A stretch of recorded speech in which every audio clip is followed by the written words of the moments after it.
पिछले कुछ दिनों में लोगों के मन में एलपीजी को लेकर डर का माहौल सा बना हुआ है।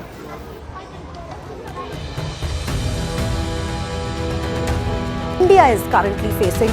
India's LPG crisis have been grappling with an acute shortage of commercial LPG. 90% of India's LPG passes through the Strait of The war between Hormuz. Israel, Iran and the United States is no longer just a military confrontation in the Middle East.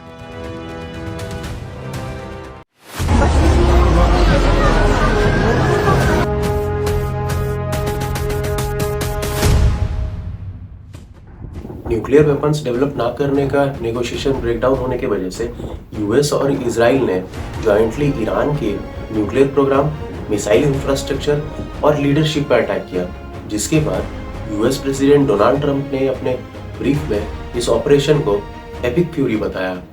Operation Epic Fury. और Iran के supreme leader अयतुल्ला Ali खamenei को मार गिराने की पुष्टि की। Ayatollah Khamenei is dead. बदले में ईरान भी यूएस की मिलिट्री, एनर्जी और सिविलियन इंफ्रास्ट्रक्चर पे अटैक करता है। हिजबुल्लाह, जो लेबनान की बैंड पैरामिलिट्री ग्रुप है, ईरान के समर्थन में इजराइल के ऊपर अटैक करता है और इस ऑपरेशन को ट्रूथफुल प्रॉमिस 4 का नाम दिया जाता है। ईरान का यूएस और इजराइल से लड़ाई की वजह से ग्लोबल एनर्जी सप्लाई चेन में बड़ा इम्पैक्ट पड़ा है। स्ट्रेट ऑफ हॉर्मुज ईरान और ओमान के बीच एक ऐसा रास्ता है जिससे ग्लोबली करीब 20% कच्चा तेल का सप्लाई होता है। एशियन कंट्रीज जैसे चाइना, इंडिया, जापान और साउथ कोरिया को अपने ऑयल कंजम्पशन का 85% इसी रास्ते से majorly Saudi Arabia, Iraq, UAE, Kuwait और ईरान से मिलता है। ईरान ने फिलहाल स्ट्रेट ऑफ हॉर्मुज से होकर जाने वाली शिप्स पे रोक लगा रखा है और रिपोर्ट्स के मुताबिक मोर देन 1000 कार्गो शिप्स को ब्लॉकेट का सामना करना पड़ा है। जहां चाइना ईरानियन ऑयल का सबसे बड़ा इंपोर्टर है, वहीं चाइना के ऑयल स्टॉक पाइलिंग यानी कि जमाखोरी की वजह से 2026 के पहले 2 मंथ्स का इंपोर्ट लगभग 16% से बढ़ गया है। फिर भी चाइना के पेट्रोल पंप के बाहर में लंबी कतारें देखी गई है।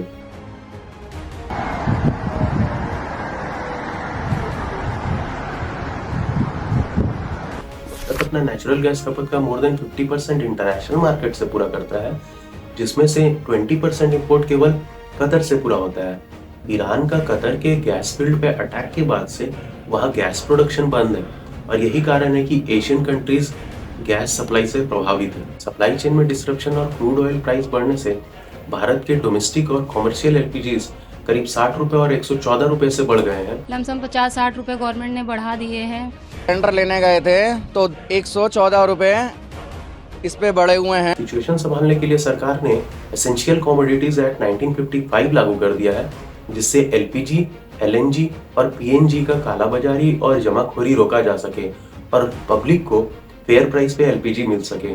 वहीं कई होटल्स में कॉमर्शियल गैस सप्लाई बंद होने से लोगों को परेशानियों का सामना करना पड़ा है।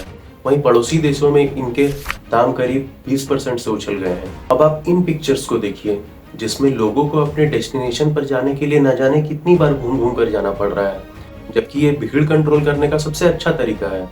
ठीक इसी तरह सरकार ने पैनिक बाइंग को कंट्रोल करने के लिए एलपीजी गैस बुकिंग के गैप को अर्बन एरिया के लिए 25 डेज और रूरल एरिया के लिए 45 डेज कर दिया है, ताकि लोग ऑल्टरनेटिव मेथड पे शिफ्ट हो सकें। इसी बीच कुछ रील्स और पिक्चर्स भी वायरल हो रहे हैं जो लोगों को पैनिक बाइंग करने के लिए इंस्पायर कर रहे हैं। होटल क्यों बंद करके रखा है? एलपीजी 3000 हो गया है, परवड़ रहा नहीं है अभी कुछ। प्रधानमंत्री मोदी जी के द्वारा भी लोगों को पैनिक ना क्रिएट करने की अपील की गई है। कुछ लोग हैं जो पैनिक क्रिएट करने का प्रयास कर रहे हैं, खुद को एक्सपोज हो ही रहे हैं, पूरे देश का भी बड़ा नुकसान कर रहे हैं। पिछले कुछ दिनों में लोग एलपीजी इश्यूज की वजह से कुकिंग के लिए इंडक्शन कुकटॉप्स पे शिफ्ट हो गए हैं। इसी कारण से ऑनलाइन प्लेटफॉर्म जैसे अमेजन, फ्लिपकार्ट और ब्लिंकिट पे ये आउट ऑफ स्टॉक हो गए हैं।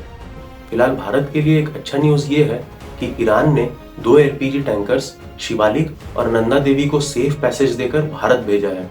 यूएस प्रेसिडेंट डोनाल्ड ट्रंप ने हिस्टोरिक $300 बिलियन डील अनाउंस किया है, जिससे लार्ज ऑयल रिफाइनरी स्टार्ट किया जा सके और इसके लिए रिलायंस इंडस्ट्री और अमेरिका फर्स्ट रिफाइनिंग ने हाथ मिलाया है।